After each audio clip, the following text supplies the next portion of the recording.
Hello, and welcome to this webinar on user-defined data components in Oasys D3 Plot. My name is Callum, and I'll be taking you through this topic today. All our webinars are recorded and available to watch on our website or YouTube channel. If you're joining me live today, you'll see that you are muted. If you have any questions during the webinar, please type them into the chat and I will do my best to answer them towards the end. If you're watching this on YouTube and you have a question, please feel free to leave us a comment or get in touch with your local support team using the contact details that you will see at the end of the presentation. Today's objective is to explain the types of data components that can be created by users in Oasys D3 Plot and how they can be used. This webinar is mainly targeted towards experienced D3 Plot users. If you're newer to D3 Plot, you may find it easier to start with our Introduction to D3 Plot tutorial or to register for our next Introduction to Oasys Post online training course. Information on both of these can be found on our website. In this webinar today, I'm going to start by explaining what we mean by user-defined data.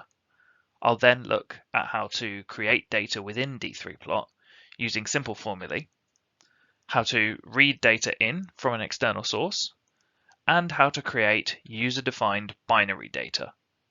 Finally, I'll also demonstrate briefly how to use these data components in D3 Plot. For some examples, I will assume some prior knowledge of D3 Plot's JavaScript API functionality. If you're not familiar with JavaScript, we also offer an Introduction to JavaScript online course, and you can find out more about this on our website too.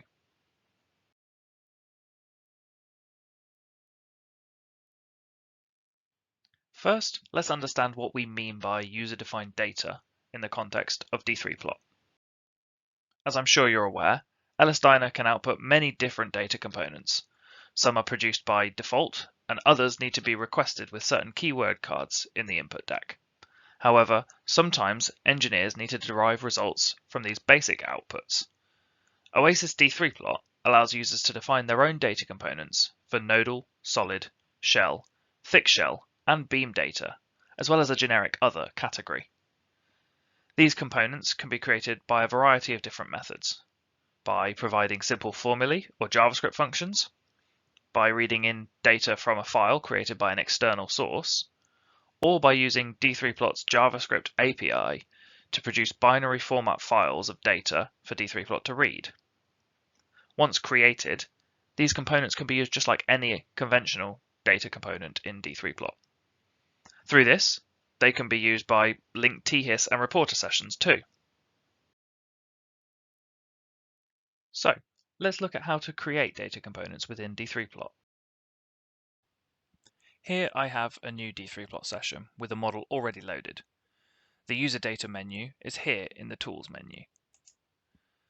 You can see I already have some components defined, and there are options to create a new one, edit or delete existing ones, and view the status of the current components in a listing box.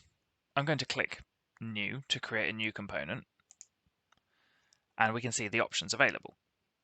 As I mentioned earlier, you need to select the type of component you want to create from this list of radio buttons here, as well as the data source from this list here.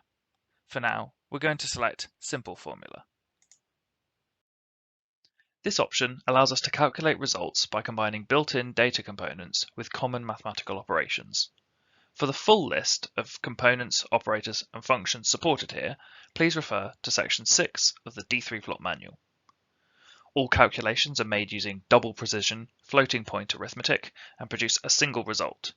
This means that for vector and tensor data components, you'll need to provide 3 and 6 formulae respectively.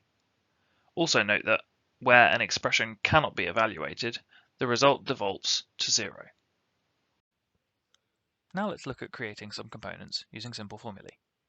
We're going to create a scalar data component here for yield utilization. So first up, let's give our component a descriptive name.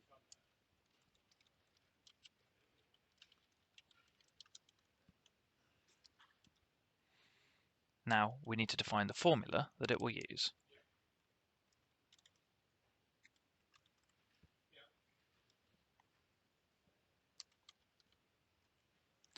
And if we click Create, it's all done. In a different model, we can define strain energy density by combining the stress and strain tensors, here denoted by S and E. Again, we just need to click Create, and it's done. Now we can plot this data on our model. We can also use JavaScript to extend the complexity of the simple formula method. This allows us to use conditional logic and access some extra properties of elements via the JavaScript API. Instead of typing out 1, 3, or 6 expressions, in this case we just have to provide a single JavaScript file containing the functions, which then gets run for each relevant node or element. Here's a little JavaScript file that I've written which produces the same strain energy density component as before. You can see that existing components are accessed via function calls, which is why they have brackets at the end. Unlike with the previous method using formulae, here we have to watch out for expressions that can't be evaluated. Here we don't want to be trying to divide by 0, so we can use some conditional logic to just catch that case and return 0, or another value if preferred. As well as getting d3plot to calculate data, you can read in data created by another source. To read in data from an external source, d3plot requires a few things to be standardized. The first is the file name, as d3plot expects a file for each state that you want to plot data for. Each file must be numbered to represent the state, so my example here uses 001 to indicate it contains data for state 1. If d3plot can't find a file for a particular state, values of 0 will be used for every element. In terms of file contents, the data type must be defined in the header, for example, node scalar, shell tensor, or beam vector. Entities are then listed by their ID, along with their data values. Fields can be separated by spaces, as in this example, or by tabs or commas. Blank lines are ignored, and if an entity ID is listed but no data values are given, the default value is assumed. The default values are defined in the header, but if this line is omitted, then d3plot will revert to using 0. Additionally, you can leave comments in your data files by starting lines with a hash, percentage, or dollar symbol. Multiple data components can be included in the same set of files as long as they are of the same type. For example, you may want to include vector data for both solids and shells together. To do this, you can include the shell data for as many entities as you wish, then start a new header for the solid data and repeat the process. It's not possible to include, say, nodal and beam scalar data in the same file, as these fall under separate types. Once you've created your files, simply add the first one here, and then click Create, and d3plot will do the rest. Now that we've created some components, let's briefly look at how they are saved, edited, or deleted. Until this point, all the components we've created are only stored in the local memory for this d3plot session. Components are saved to a .ucf file in either the Oasys directory, the home directory, or the current working directory. When a new d3plot session starts, UCF files in the Oasys and home directory are loaded up. When a model is read in, any UCF files in its directory are loaded up too.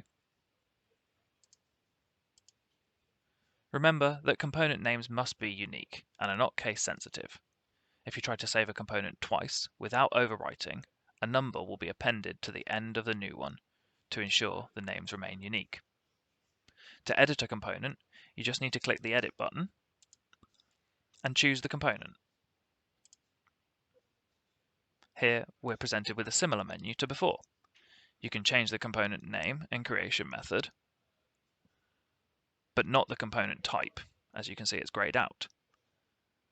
To change the component type, say from scalar to vector, this component would need to be deleted and a new one created. Deletion is fairly straightforward. Just choose a component, click Apply, and then confirm that you want to delete it. The methods we've looked at so far all store data in ASCII format, which means it's human readable, but it can be slow if there's a lot of it. For big models or more complex calculations, we can store our data in binary format. This final method of creating user-defined data components behaves a bit differently to the others. This time, instead of interactively creating the component in your D3plot session, you'll need to make use of the JavaScript API. To create data in this way, we'll need a script which uses the create UBIN component, put UBIN data, and get UBIN data functions. Note that user-defined binary data, or UBIN data, is program-wide. This means that data components are available for all models in a D3plot session, even if UBIN data hasn't been created for a model. If you try to plot UBIN data on a model which it doesn't match, values of 0 will be plotted instead. If you want to create data for multiple models in a session, you'll need to get your JavaScript to loop over each model to store its data. When data is created, it will be stored in D3plot's local memory. It will be written out in binary format to .ubd files when you exit the session. By default, the files are written out to the directory of the current model, but by setting the ubd file location preference, you can instruct D3plot to write to a specific directory, or even tell D3plot not to write files out and only keep the data in local memory for a single session. This preference also tells D3plot where to look for data when starting a new session and reading a model in. Here's a very simple JavaScript to create a UBIN component. First, we use create UBIN component to define a component named UBIN test comp. This component will contain scalar data for nodes. We also need to tell D3plot what to do if this component already exists.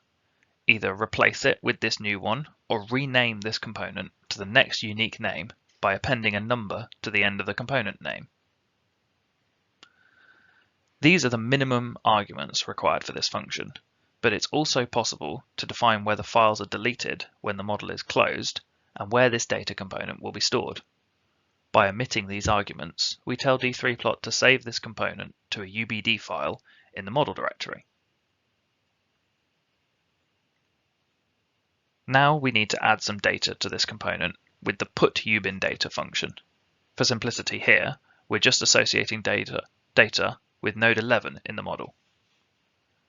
A 0 is used here as we don't need to reference integration points for a node, but for shell or thick shell data, we would need to specify this. Here, 4000 is the actual data value. Again, there is an optional argument which has been omitted here.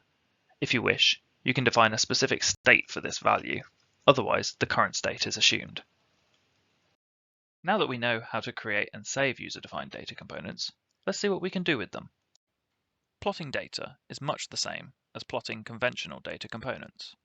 Let's look at that strain energy density component created from JavaScript earlier. We need to select the user-defined category and find the component name.